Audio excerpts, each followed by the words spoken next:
सभी प्रिया कांजू के प्रेमियों को मेरा प्यार भरा राधे राधे। श्रावण मास की शुक्ल पक्ष की पवित्रता एकादशी का जो व्रत है, जिसे पुत्रदा एकादशी भी कहा जाता है, कब है, इसका फल क्या है, इसका महत्व क्या है। जैसा आप सभी जानते हैं कि हम लोग एकादशी का व्रत वैष्णव लोग जो रखते हैं, वो अपने इष्ट, अपने आराध्य को प्रसन्न करने के लिए रखते हैं।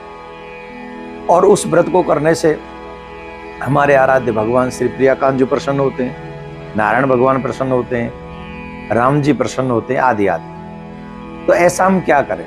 एक बात याद रखिए, जो तपस्या का फल है, जो यज्ञ का फल है, जो बड़े बड़े यज्ञों का फल है, वो वैष्णवों को एकादशी के व्रत के फल से ही प्राप्त हो जाता है, एकादशी के व्रत से प्राप्त होता है। तो इसलिए प्रत्येक वैष्णव को मन से एकादशी का व्रत करना चाहिए।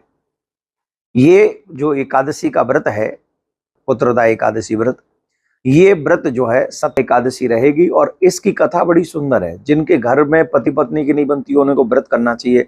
जिनके घर में पुत्र नहीं हो, संतान नहीं हो, उनको ये व्रत करना चाहिए। एक राजा थे, उनकी कोई संतान नहीं थी, वो बड़े उदास रहा करते थे। तो एक दिन सत्संग हो गया संतों के साथ में।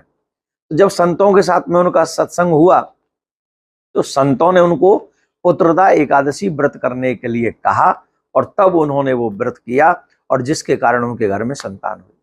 तो हम सभी को भी प्रिया कांजू को मनाने के लिए, प्रसन्न करने के लिए हमें ये व्रत करना ही चाहिए। और व्रत की क्रियाएं क्या है? वही सुबह सूर्य उदय से पहले उठें, स्नान करें, संकल्प लें, भगवान की पूजा करें, नाम गोत्र के साथ ये व्रत का संकल्प लें कि हम व्रत करेंगे। उसके बाद भगवान की पूजा करें। इस दिन दान पुण्य का भी बड़ा महत्व होता है। किसी ब्राह्मण को ये फलाहार कराएं, किसी जरूरतमंद को कुछ फल दें। एकादशी के दिन अन्न का दान नहीं करना चाहिए, इस बात को विशेषतः नोट कर लें। एकादशी को अन्न दान भूल से भी नहीं करना चाहिए। फल दान कर सकते हैं, वस्त्र दान कर सकते हैं, द्रव्य दान कर सकते हैं, गौ माता को भी हम चारा खिला सकते हैं, अन्न उनको भी नहीं खिलाएं। इन सब बातों का विशेष तौर पर ध्यान आप लोग सभी रखें, और दान पुण्य करके फिर रात्रि में संभव हो सके तो जागरण करें। अगर वो संभव ना हो तो भगवान का नाम भजन ज्यादा करें, सत्य को बोले, ब्रह्मचर्य का पालन करें, किसी को दुख न दें, झूठ न बोलें, क्रोध न करें, आदि आदि। इन नियमों का पालन करने से आपको एकादशी का बहुत बड़ा फल प्राप्त होगा, जो कि भगवान की पूजा, भगवान का स्मरण ही व्रत संपूर्णता को प्राप्त कराता है।